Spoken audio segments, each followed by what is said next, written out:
샬롬 샬롬 샬롬 샬롬. 하나님 사랑합니다. 여러분 주 안에서 사랑합니다. 고난주간 말씀 우리 한 절 함께 나눕니다. 부활의 신앙 고린도전서 15장 12절에서 22절까지 말씀입니다. 12절에서 25절. 나와 함께 하신 하나님의 은혜로다. 그러므로 나나 그들이나 이같이 전파하며 너희도 이같이 믿었느니라. 죽은 사람의 부활입니다. 12절부터 그리스도께서 죽은 자 가운데 다시 살아나셨다 전파되었거늘 너희 중에서 어떤 사람들은 어찌하여 죽은 자 가운데 부활이 없다 하느냐. 만일 죽은 자의 부활이 없으면 그리스도도 다시 살아나지 못하셨으리라. 아멘.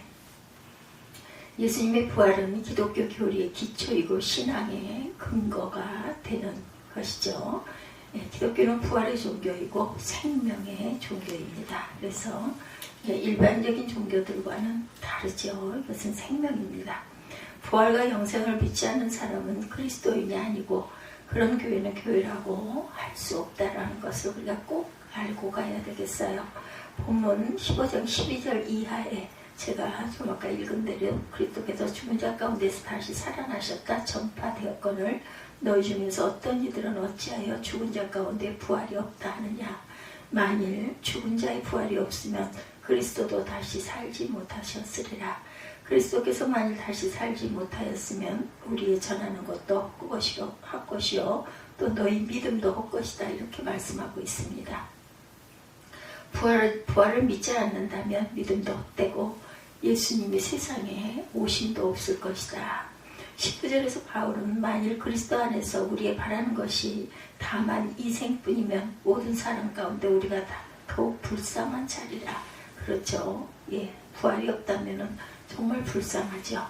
부활과 영생이 없다면 예수 믿는 사람이 제일 불행한 사람이라는 뜻입니다. 그러나 영생을 얻고 부활의 소망을 가진 사람은 짧은 세상에서 어떤 고생을 하고 실패를 한다 하더라도 우리는 우리가 가야 할 본향 영원한 천국이 있기 때문에 행복한 사람들이다. 영국의 더렘 지방의 한 석탄 광산이 무너져 164명이 생매장이 되어서 죽은 사실이 있어요. 얼마 후 시체를 발굴하는 과정에서 시체와 함께 몇 줄의 글이 쓰여진 판자 쪽을 발견했는데 다음과 같은 글이 쓰여져 있었다고 합니다. 주님은 우리와 같이 하셨습니다. 우리는 갈 준비가 되었습니다. 주여 축복하소서. 우리는 대단히 유쾌한 기도회를 가졌죠. 모든 사람은 영원한 영광에 들어갈 준비가 되었습니다. 화이로우듯이 이렇게 쓴 글이 발견됩니다. 영생을 얻고 부활의 신앙을 가진 자에게는 가장 무서운 원수인 죽음이 와도 두렵지 않습니다. 두 번째, 부활신앙의 확실성을 생각해보죠. 첫째, 우리는 자연의 삼대만상을 보았어도 부활을 믿을 수가 있습니다. 사람은 죽으면 그것으로 끝나지 않고 육의 부활과 영의 부활을 한다. 프랑스에서 고고학자들이 2000년 된 고군에서 꽃씨를 발견했는데 의혹을 가진 식물학자들이 그 꽃씨를 땅에 심어보았더니 여러 날 후에 굳은 땅에서 땅을 뚫고 싹이 올라오더랍니다. 에집트에서는 피라미드에서 3000년 묵은 콩을 발견해서 1844년 6월 4일에 실험자가 심었더니 역시 땅속에서 죽은 듯하던 씨앗에 새싹이 나오고 다시 살더랍니다. 1년생 식물도 몇천 년 후라도 다시 사는 것을 우리 눈으로 똑똑히 보면서 그보다 높은 생명을 가진 사람이 왜 죽음으로 끝난다고 생각하는가. 하나님의 형상대로 지음받은 인간은 영생하는 존재로 부활이 있고 영생이 있다는 것이죠.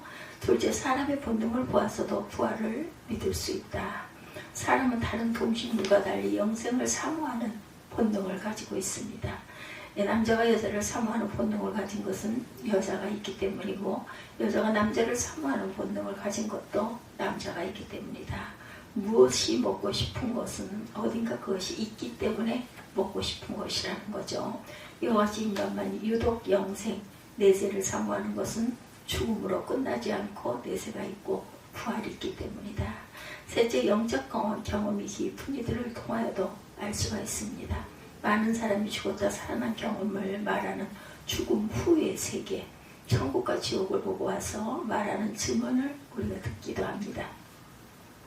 썬다신 같은 사람은 하루에도 몇 번씩이나 기도하다 영계의 신비한 세계를 들어왔다 나갔다 하면서 천사와도 대화하고 예수님과도 대화하고 한답니다.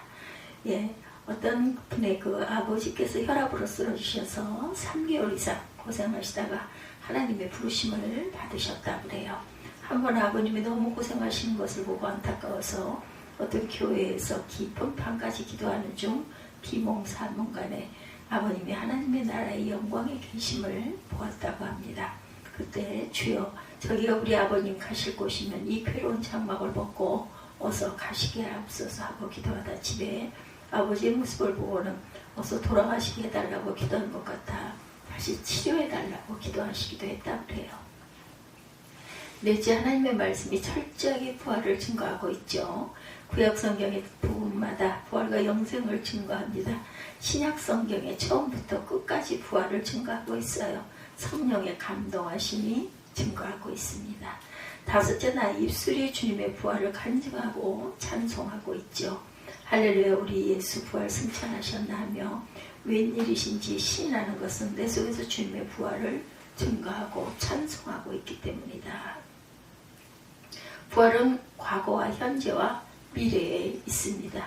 첫째, 과거 예수님의 부활을 믿어야겠다. 예루살렘에 가서 지금도 예수님의 빈 무덤을 볼 수가 있어요. 15장 22절에 보면 아담 안에서 모든 사람이 죽은 것 같이 예수 안에서 모든 사람이 삶을 얻으리라 이렇게 말씀하시죠. 그러나 볼트만 같은 사람은 예수님 부활이나 재림, 천국, 지옥까지 모두 사실로 믿지 않고 비신화라고 해서 그 의미만 찾자고 했다고 해요. 하나님께 버림받은 학자들의 정이라 외쳐도 절대 믿으면 망한다라는 것이죠.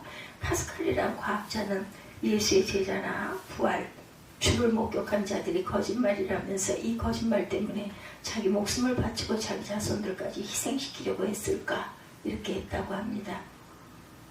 둘째, 현재 성도들의 영적 부활 또한 믿어야 한다라는 것.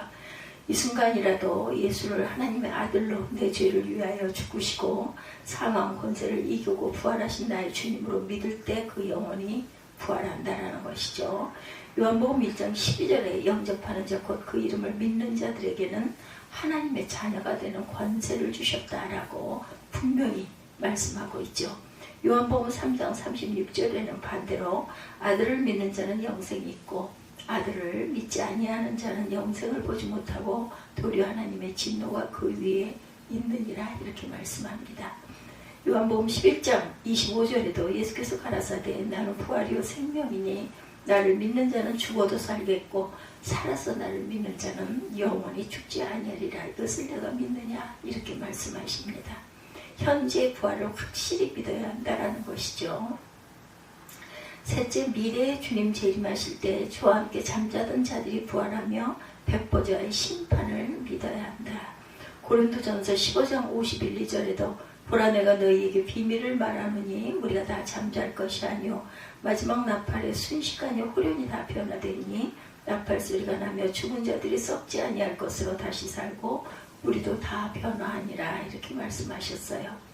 데살로니가전서 4장 16, 7절에는 주께서 호령과 천사장의 소리와 하나님의 나팔로 친히 하늘로 쫓아 강림하시니 그리스도 안에서 죽은 자들이 먼저 일어나고 그 후에 우리 살아남은 자들도 저희와 함께 구름 속으로 끌어올려 공중에서 주를 영접하게 하시리라. 그리하여 우리가 항상 주와 함께 있으리라. 이렇게 말씀하시죠. 이것이 우리의 최후 최대의 소망이라는 것입니다. 패티슨이라는 사람은 인간에게 죽음이라면 없다. 그런데 사람들이 그 사실을 믿지 않을 뿐이다. 이렇게 말합니다.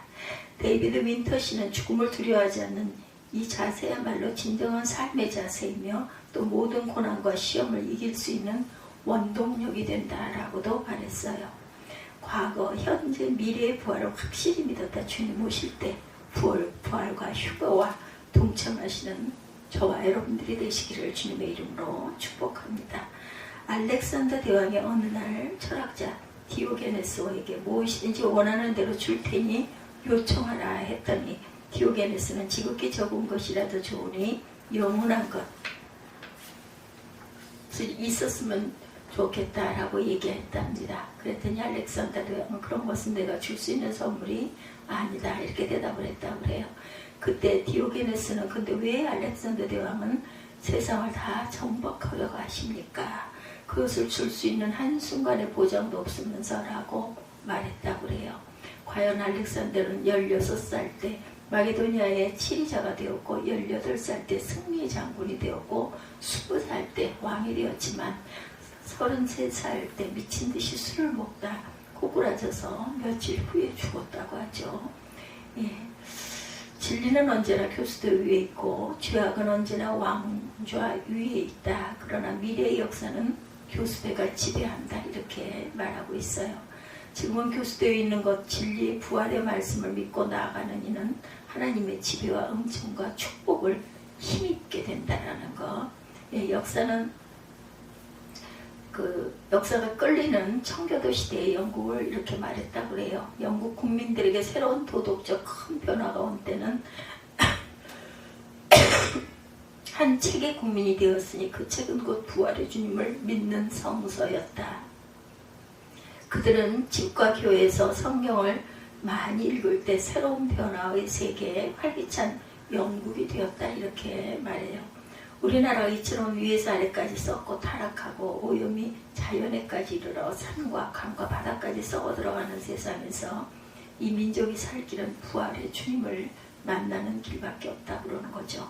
그 유명한 파스칼은 원래 기독교인이 아니라 자기의 생질이 눈병이 나서 아무리 약을 써도 낫지 않자 성전에서 성기를 만지는 순간 병이 나서 기독교 부활의 신비성을 믿고 하나님에게로 돌아왔다라고 합니다. 우리도 이렇게 하나님을 만날 수 있는 부활의 사건이 날마다 때마다 일어나서 은총과 새로운 사건 속에 사시다 주님 재림하는 날 우리 모두 다 부활과 영생의 나라에가 하나님 나라의 주인공이 되시기를 주님의 이름으로 축복합니다. 기도하시겠습니다.